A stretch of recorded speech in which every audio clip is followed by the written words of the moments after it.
Союз учуру таркагандан бери эле Талас шаарында баягы өнүгүү өсүгүү жагынан баягы кем болуп келатабыз да. Акыркы мектеп Талас шаары 82-жылы салынган экен. Эми Талас шаарында азыр өзү 9 мектеп бар. Анын ичинде мектептер жана типовой садиктерге кирген айла жоктугунан. Ушул учурга чейин ушу Талас шаарына бир мектеп салына элек да. Азыркы учурда өзүңүз билесиз болуш керек, маалымат бар. Талас шаар мектептин ичинде 300 менден окушуп атышат. Бул айла жоктугунан. Анан ушул республикалык деңгээлде ушу бюджетке Талас шаарына бир мектеп киргизип берсеңиздер, биз жерин таап берет элек. Болгону ошо жактан ошо мектепке сала тургандай баягы акча каражаты бөлүп берсе. Талас шаардын жергиликтүү бюджетинин өзүнүн акча каражаты ага жетпейт. Мен Жогорку Кеңеште социалдык маселелер комитетинде турганда биз Жогорку Кеңештин токтом долбоору иштеп чыгып, убагында мыйзамсыз менчиктештирилип кеткен социалдык объекттерди кайта кайтаруу боюнча токтом токуганбыз. Ар бир 3 ай сайын Ген прокуратураны чакырып отчет алып турабыз. Сотторду чакырып, кандай алып деп. Талас областынын ачык эле айтайын, прокуратурасы аман эле болсун. Бир иш кылган жок. Керек болса Таластын өзүнүн шаардык прокуратурасы бала акчанын ичине кирип алган экен бул. Таластын говудусу бала акчада отурат экен. Анан кантип өздөрүнүн отурган талды өздөрү кыймак эле булар.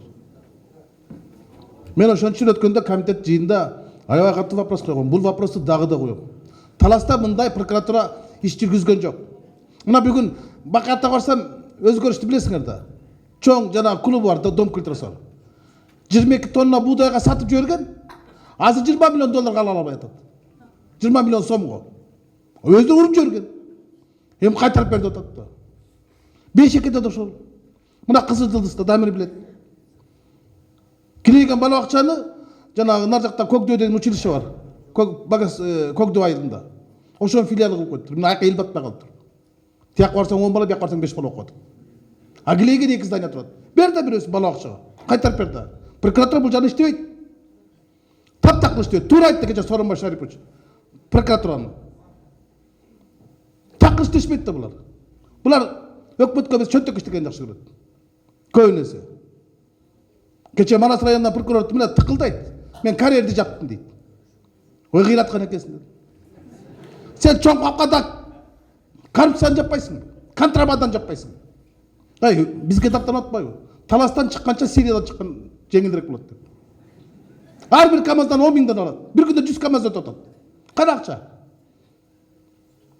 Чегарачы болуп келген чүйлүк бала айтты, 8 ай иштеп Таластан 1 элитке там алдым деп. Мына коррупция. А мен карьерди жаап койдум дейт. Тимде чоң иш кылдыр да. Мен Талас областынын прокуратурасы боюнча ишмердиги боюнча маселени кабыргасына коем. Башкы прокурорго да президентке да кирип айтам. İştegen жок, мына келген да жок бүгүн. Областный прокурор барбы? Жок, орун басарын жөнөттү. Орун басар мен чечет. Мен чечет бул. Батингес моз чечет. Да мен чечет. Кийин чечет. Башка мен чечет бул. 17 бала акча бар болчу. СССРдин кесинде. Турабы да мен. Талас шаарында азыр канча бала акчалар бар? 8. Азайып атпайбы? Балдар көбөйүп атпайбы? Бала акча азайып атпайбы? А бала акчада говуд отурат. Салык инспекциясы отурат. Бакаттадан болса ГРС кирип алыптыр.